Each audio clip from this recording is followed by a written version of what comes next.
Les top d'investissement, ici on parle essentiellement d'entreprises de qualité. Avons-nous une opportunité d'investissement sur Corian? C'est la question à laquelle on va essayer de répondre en se basant sur les états financiers de la compagnie. Donc Corian, tout le monde en parle en ce moment. Il y a beaucoup de procès, il y a beaucoup de mauvaise presse par rapport à l'activité même de cette entreprise aussi depuis la publication du livre sur Orpea tantôt, qui touche peut-être également Corian.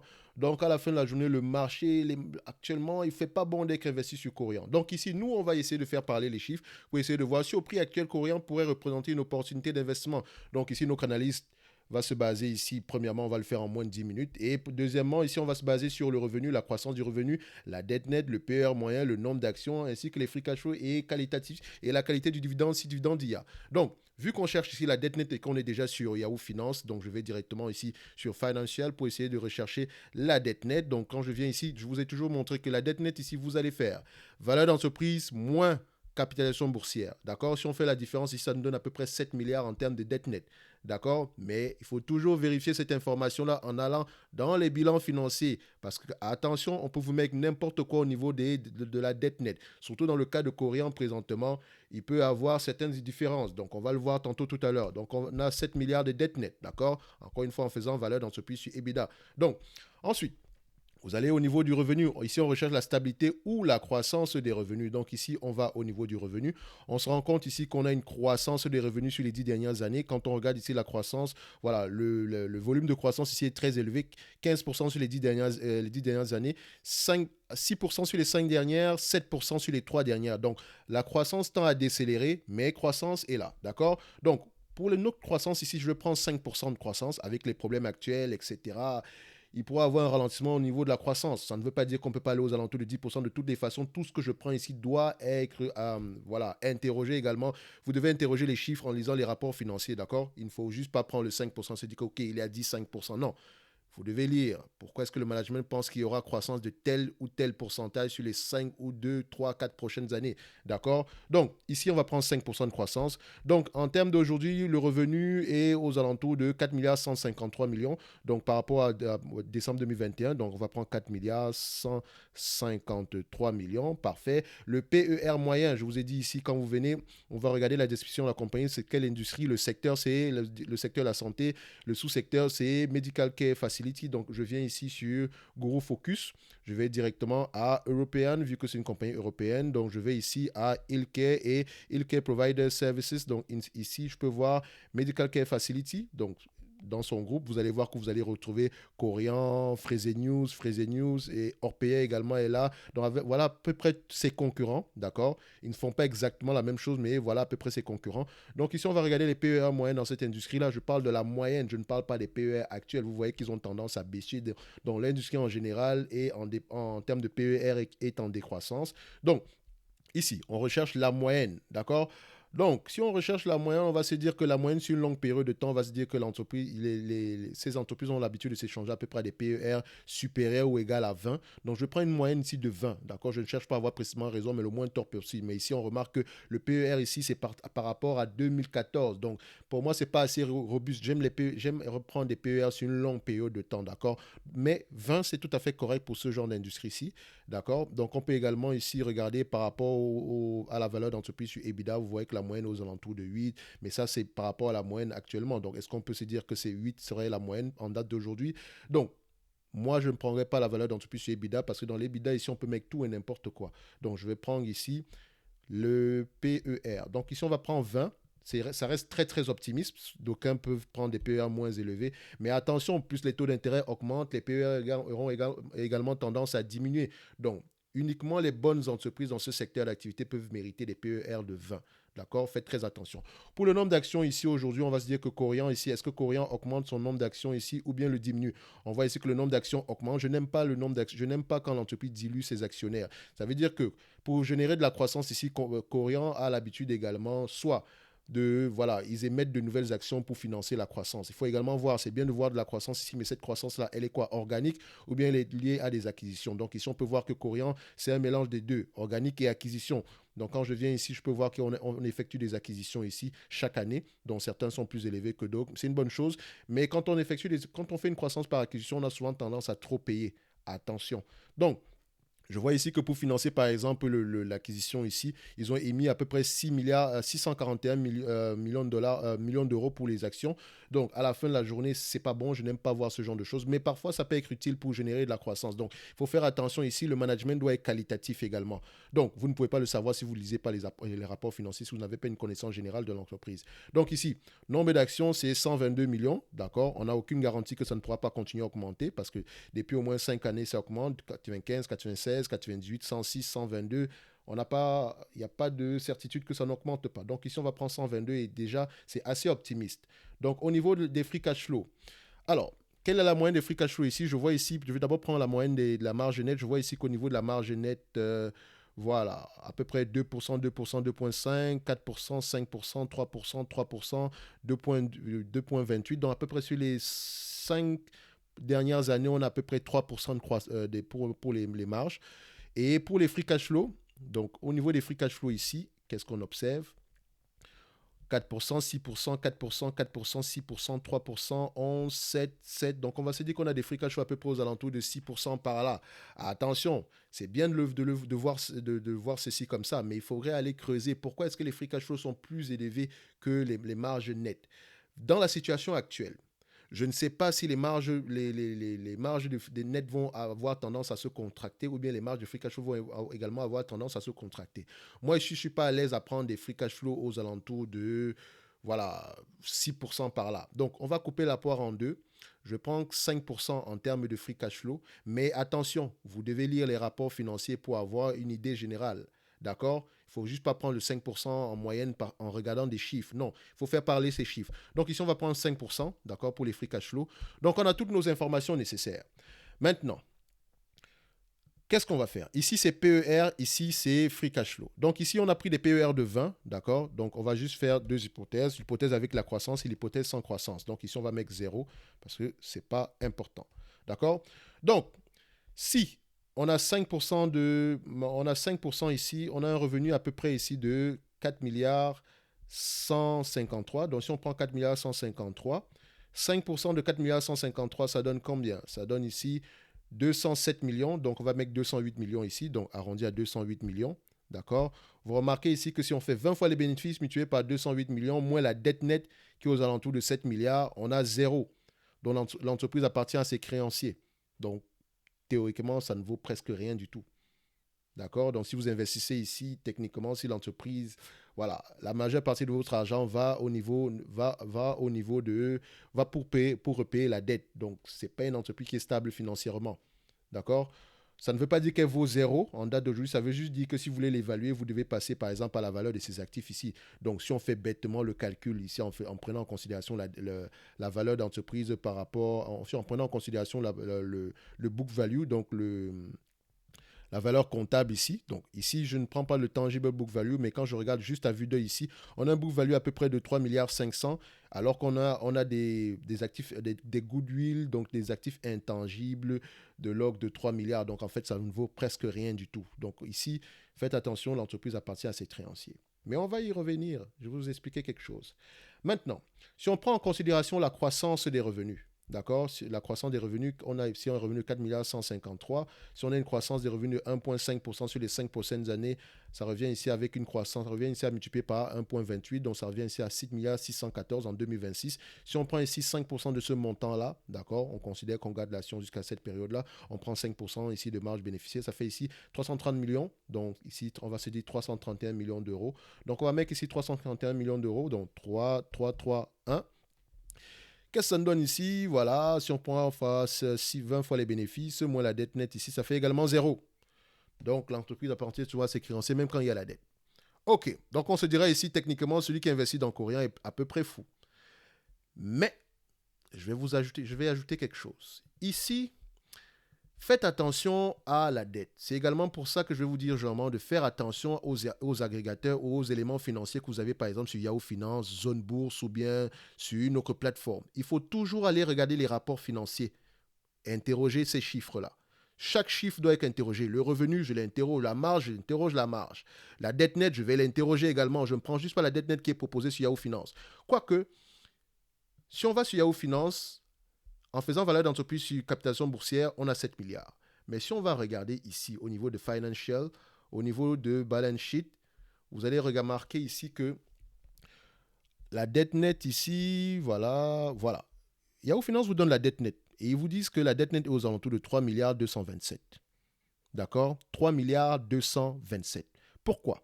Parce que dans la dette nette, si on va bien regarder, le logiciel en question, donc l'agrégateur compte en général, il n'a pas pris ceci dans son calcul par rapport à la valeur d'entreprise. Il a rajouté également la dette liée aux obligations en termes de loyer. Or, ce n'est pas une dette comme les autres. J'ai déjà parlé de ça. Donc, on n'a pas pu faire l'évaluation avant le temps écoulé, mais je vais vous dire pourquoi. Donc, quand on parle ici de la dette nette, généralement, la valeur d'entreprise a tendance, quand le calcul qui est légèrement fait ici, c'est qu'ils ont tendance à rajouter la dette liée au loyer. D'accord? Aux obligations liées au loyer. D'accord? Or, le loyer, la dette liée au loyer, c'est certes que c'est une dette, mais ce n'est pas une dette comme les autres. Par exemple, une dette bancaire, ce n'est pas comme une dette liée au loyer parce que ça ne se paye pas de la même façon. Parce que si je contracte une dette auprès d'une banque, techniquement, je vais rembourser premièrement les intérêts de la dette au niveau de mon income testament, donc dans mon compte de résultat. D'accord? Et au niveau des cash flow testament, je vais également payer le principal de la dette. D'accord? Mais si je prends la dette liée au loyer, je prends un engagement, par exemple. Si je prends l'engagement de payer un loyer de 100 dollars par an pendant 10 ans dans votre bâtiment, donc ça fait que j'ai contracté techniquement une dette de 1000 dollars. D'accord? Chaque année, je rembourse 100 dollars. Mais le 100 dollars que je le rembourse ici au niveau du compte de résultat. Il n'y a pas d'intérêt dessus. C'est si je fais faillite que ça devient réellement une dette. Donc, c'est à peu près cette manipulation-là. Mais maintenant, les lois comptables veulent qu'on enregistre cela comme une dette. C'est une obligation. C'est une bonne chose, mais parfois également, ça peut fausser les résultats. Donc, généralement, il faut savoir, au niveau de l'endettement ici, qu'est-ce que ça prend en considération. Donc, quand on va regarder ici la dette nette, au niveau de Yahoo Finance, on donne ici une dette nette de 3 milliards 227. D'accord? Or, au niveau de la valeur d'entreprise, ça prend également en considération la dette nette plus les obligations liées au loyer. Donc, il faut faire très attention. Donc, si on prend juste la dette nette ici, également, je peux retrouver ce calcul-ci si je vais sur Morningstar, en faisant juste ceci. Regardez, si je vais sur Morningstar, vous allez remarquer que, attention, du jour au lendemain, on a ici Capital Lease. Si vous faites ceci, on va à peu près retrouver le même montant. Regardez, ici, 6 milliards 885, donc 6 milliards 850 plutôt, 6 milliards 850, plus long terme dette qui est de 336 millions, d'accord, plus le capital lease à court terme, plus 336, plus 720, plus la dette à court terme, 321, plus 321, ça fait ici à peu près 8 milliards 227. Moins le cash. Donc, dette nette, c'est la dette à long terme plus la dette à court terme, moins le cash. Techniquement, quand on arrive ici, on fait moins 1 milliard 216, moins 1 milliard 216. Ça nous donne ici à peu près 7 milliards 11. Donc, à peu près, quand l'agrégateur ici vous donne à peu près une dette aux alentours des, voilà, 7 milliards par là, 7 milliards 200, donc il y a une différence de 100 millions. Donc, à peu près, c'est comme ça qu'il a calculé la dette nette. Or, le calcul véritable de la dette nette, normalement, devrait plutôt être comme celui qui a été calculé avec Yahoo Finance, excusez-moi, avec Yahoo Finance ici, donc 3 milliards 200. Donc, si on prend une dette nette de 3 milliards 200, d'accord, ça veut dire ceci. Quand je vais aller sur ce calcul-ci, au lieu d'avoir moins 7 milliards, j'ai plutôt 4 milliards 160, donc 4 milliards 160 moins 3 milliards 200. J'arrondis à 3 milliards 200. Ça vient ici à 960 millions. Divisé par le nombre d'actions qui est de 104, même pas 104, c'est 122 en date d'aujourd'hui. Donc, il faut encore l'ajuster. Divisons par 122, ça donne ici 7,86 €. D'accord? À 20 fois les bénéfices, avec une marge bénéficiaire de 5% sur un revenu de 4 milliards 153 sans croissance, divisé moins la dette nette qui est de 3 milliards 200 divisé par le nombre d'actions, ça donne 7,86 €. Donc, on l'arrondit à 8 €. Si je prends la croissance présentement, d'accord, sur le revenu, donc une croissance de 5% sur les 5 prochaines années sur un revenu de 4 milliards 153, ça vous donne ici un revenu de 6 milliards 850, ça nous donne exactement, ça nous donne ici un revenu de 6 milliards 614, D'accord? 5% de 6 514, ça fait ici 331 millions. Multiplié par 20 fois les bénéfices, moins la dette nette. Donc, je fais 6 620. 6 620 moins la dette nette ici qui est aux alentours de 3 200. D'accord? Ça fait 3 420. 3 420 divisé par 122 millions. Le nombre d'actions en date d'aujourd'hui selon Morningstar. D'accord? On a bien vérifié ici. Selon Morningstar, on est à 122 millions normalement. Donc, ça, c'est sur les 12 derniers mois. Parce que si on va ici sur Corian, sur le... Voilà. On va regarder ici sur Summary, donc statistiques. Alors, il nous annonce des actions à combien? 103. OK. Donc, je suis tenté de prendre 122, 106. Donc, on va juste le faire comme ça. De toutes les façons, ça va vous donner 8 millions si vous prenez le calcul. Donc, excusez-moi par rapport à ça. Donc, vous voyez que même sur Morningstar, il faut faire très attention. Donc, de toutes les façons, ça a sous-évalué l'entreprise de toutes les façons. Donc, si on avait divisé par 106 ici, donc on avait eu le calcul, nous donnait ici à peu près aux alentours de, voilà, on avait ici 3 milliards 400, voilà exactement. Donc, on avait ici la différence, nous donnait combien? Donc, quand on prend ici 41,60, d'accord, moins 3 milliards 200 ici, ça donnait ce montant-ci, divisé par 106 ou 122, comme vous voulez, ça donne ici à peu près 9 euros. Donc, voilà, c'est pas très loin. Si on prend également le même calcul ici, 6620 moins 3 milliards 200, d'accord, divisé ici par le nombre d'actions, on va se dire ici 106 millions, ça donne ici à peu près 32 euros l'action. Donc, s'il y a de la croissance de 5% sur les 5 prochaines années avec une dette nette stable, d'accord, un nombre d'actions à 106 millions, on aura à peu près une valorisation aux alentours de 32 euros l'action. Voilà. Donc, vous constatez ici que l'entreprise augmente son nombre d'actions à chaque fois, chaque année.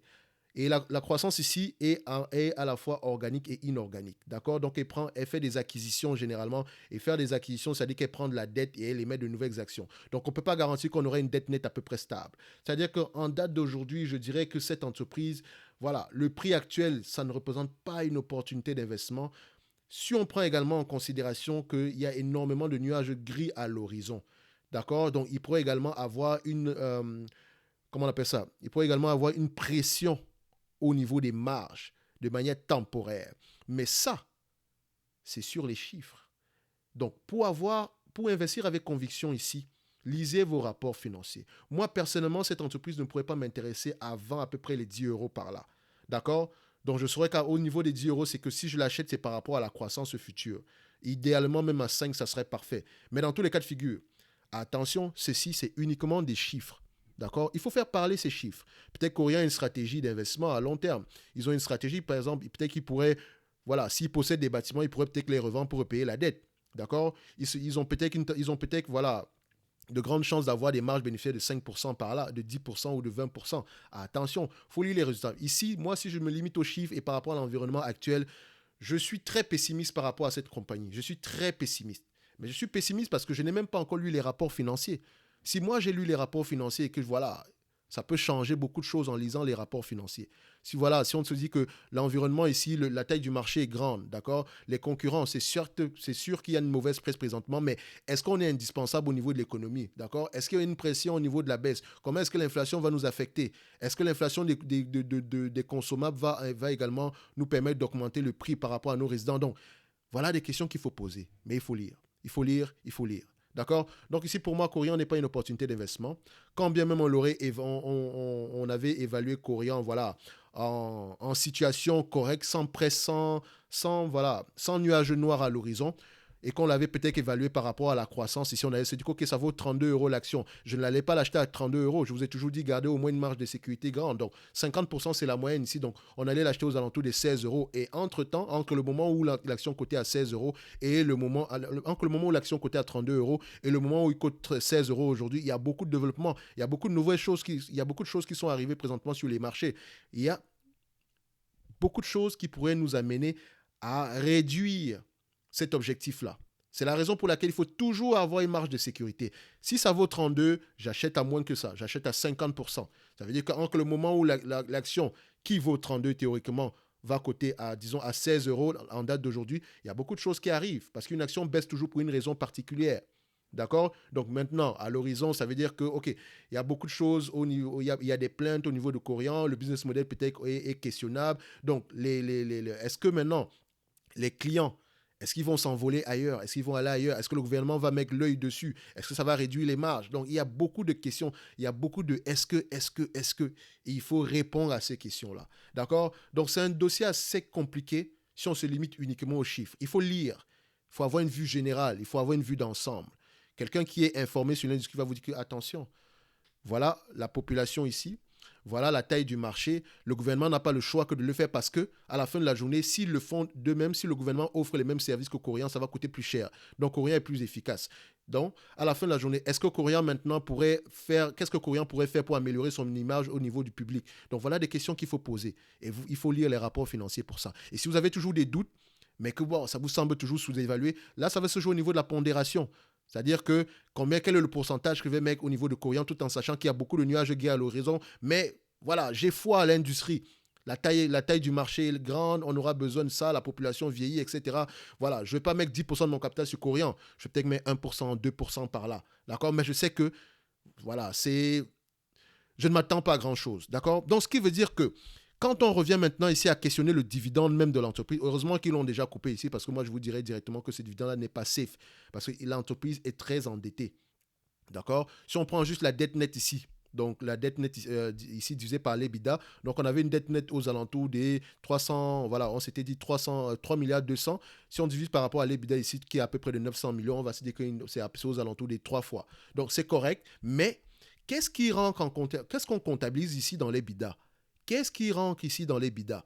Vous avez vu que les intérêts sont élevés parce que la dette est élevée. Et on ne rembourse pas la dette avec les EBITDA, on rembourse la dette avec les free cash flow. Maintenant, si vous faites les free cash flow ici qui sont aux alentours de 200 millions, divisé par la dette nette ici qui est aux alentours de 3 milliards, ça fait 15 fois les free cash flow. Et c'est trop élevé. C'est trop élevé. Donc, il faut comparer cela, d'accord? Donc, faites attention ici. Ça peut être une entreprise qui va émettre de nouvelles actions. Attention pour pouvoir s'autofinancer ou bien pour pouvoir payer une partie de la dette. Donc, il faut poser les bonnes questions avant d'investir dans ce genre de dossier-ci. Ne vous limitez pas à ce qu'on appelle généralement le big picture. Donc, ne vous limitez pas au grand tableau. Ne vous limitez pas à ce que l'entreprise vous dit qu'actuellement, le vieillissement de la population, il y a une opportunité de croissance ici, ils ont besoin de nous. Non. Avant tout, le rôle ici, c'est du marketing. Ils doivent vous vendre leurs actions. D'accord? Ils doivent donner envie de posséder du Corian parce que c'est comme ça qu'ils se financent pour pouvoir développer l'entreprise. Faites très attention. D'accord? Il ne faut pas croire tout ce qu'ils disent. Et si ce management a été incompétent pendant une période, il faut qu'on dégage tout le monde. Parce que le management est très important pour le succès pour le succès en termes d'investissement. Si vous investissez dans une entreprise de qualité avec un management qui est questionnable, vous n'allez pas faire beaucoup d'argent. D'accord? Donc, le management est aussi important que la qualité de l'entreprise. Et pour juger le management, généralement, regardez le salaire. Regardez le salaire. Si la plus grande partie de mon salaire est liée à des performances, par exemple, si des performances liées, par exemple, à la croissance du prix de l'action ou bien à la croissance du revenu, faites très attention. Je veux que la plus grande partie de mon salaire soit adossée au maintien des marges à tel niveau, d'accord? Au return on investment capital, donc au retour sur capital investi à tel niveau, d'accord? Donc pas juste à la croissance du revenu. C'est une mauvaise information. Pour faire croire que le revenu c'est simple, je fais des acquisitions à tort et à travers, mais le revenu augmente, c'est tout. D'accord? Donc, vérifiez, posez les bonnes questions. Soyez des enquêteurs. Soyez des véritables journalistes. Soyez des journalistes d'investigation. Il faut vérifier toutes les informations. Quand on vous dit que on a rapporté 100 millions ici aujourd'hui, posez-vous la question pourquoi on a rapporté 100 millions. Et est-ce qu'on va rapporter 100 millions l'année prochaine? Et pourquoi est-ce qu'on pense qu'on va rapporter 100 millions l'année prochaine? Ne prenez pas tout pour acquis. D'accord? Posez-vous les bonnes questions. Alors, pour Corian, ici aujourd'hui, ça ne sera pas une opportunité d'investissement pour moi. Moi, je dirais, idéalement, à partir de 10 euros, je pourrais commencer à regarder ça. Mais c'est facile de dire ça aujourd'hui parce qu'il y a des nuages gris à l'horizon. À la fin de la journée, portez également attention à la psychologie même. Corian, est-ce que c'est une activité qui pourrait survivre demain? Oui. Si c'est une bonne entreprise, je dirais entre parenthèses, oui. D'accord? Mais est-ce que c'est une entreprise qui a des avantages compétitifs? Là, c'est questionnable. Il faudrait aller vérifier que c'est quoi un avantage compétitif dans cet environnement-ci. Pourquoi est-ce qu'un résident choisit d'aller dans Corian plutôt que dans un autre service, dans une autre maison, entre parenthèses, de retraite à la fin? Donc, il faut vérifier cela. Et ici, la réputation est très importante. Si vous êtes réputé pour maltraiter les aînés, laissez-moi vous dire qu'il n'y aura pas grand monde qui va arriver chez vous. D'accord? Il faudrait savoir pourquoi est-ce qu'on vous choisit. Est-ce que c'est par rapport au prix? Est-ce que c'est par rapport au prix, mais également, ça prend également en considération les soins, etc. D'accord? Donc, c'est ce que je peux dire ici pour Corian. La vidéo a été assez longue, donc on se donne rendez-vous sur la prochaine vidéo. Et d'ici là, faites vos propres analyses, d'accord? Lisez les rapports financiers, ne vous limitez pas aux états financiers. Merci.